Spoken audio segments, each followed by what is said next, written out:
Hello mga tropa people, this is your Basudenyang Win. And together, let's have fun! Hello mga tropa peeps! Kwento ko nga pala po sa inyo ngayon yung pagpunta namin sa Manila. Medyo matagal-tagal na nga po yung nag-post po ako ng videos ko. Pero nasabi ko naman na po sa inyo kung bakit po hindi po ako nakaka-post. Sabi nga po pala ni Mami, mas importante pa nga po yung health ko. At syempre, si Cloud din po. Alam nyo ba mga tropa peeps, kailangan talaga maalagaan natin yung ating sarili. Sabi nga nila, health is wealth. Sobrang mahal ngayon mga tropa peeps magkasakit.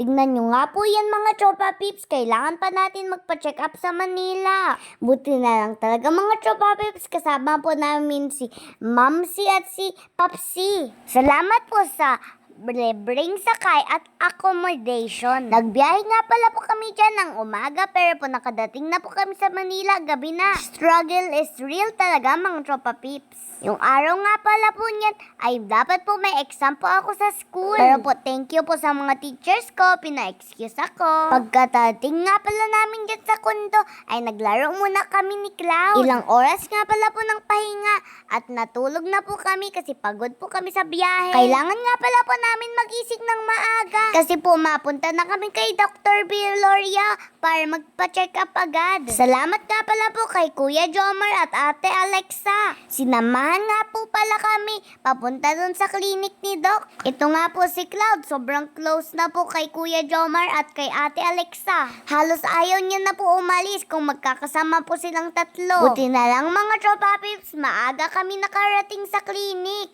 Kasi po dati, madaming nakapila ditong pasyente. Buti na lang mga tropa peeps, pagkarating namin dyan ay may bata din kaming nakalaro. Nakalaro talaga yun Basudenyang Win, nabubulal ka na naman. Shout out nga po pala kay Talita. Sobrang na-enjoy nga pala po ni Cloud dyan, kalaro si Talita. At habang naghihintay nga pala po kami kay Doc, ay si Cloud po ay nagpapakit dyan.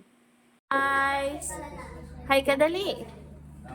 Hello guys! Blow a kiss!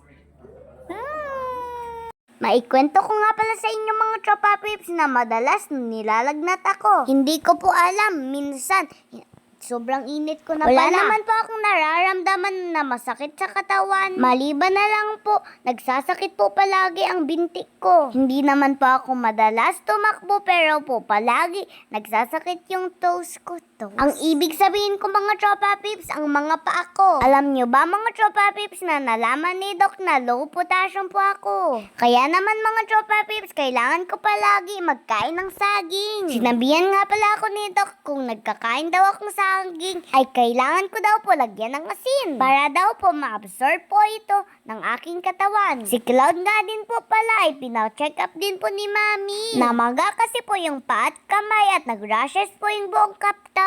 Suspected Kawasaki disease daw po yun. Buti na lang talaga mga tropa peeps, malakas ang immune system ni Cloud. Kaya naman po makikita nyo mga tropa peeps na sobrang sigla na po dyan ni Cloud. Sabi nga po pala ni Mami, okay lang daw po makulit, pero dapat wala kaming sakit. Kaya po maraming salamat sa nag-pray na magaling na po kami ni Cloud. At syempre, thank you Lord po sa pag-healing. Kaya hanggang dito na lang po muna.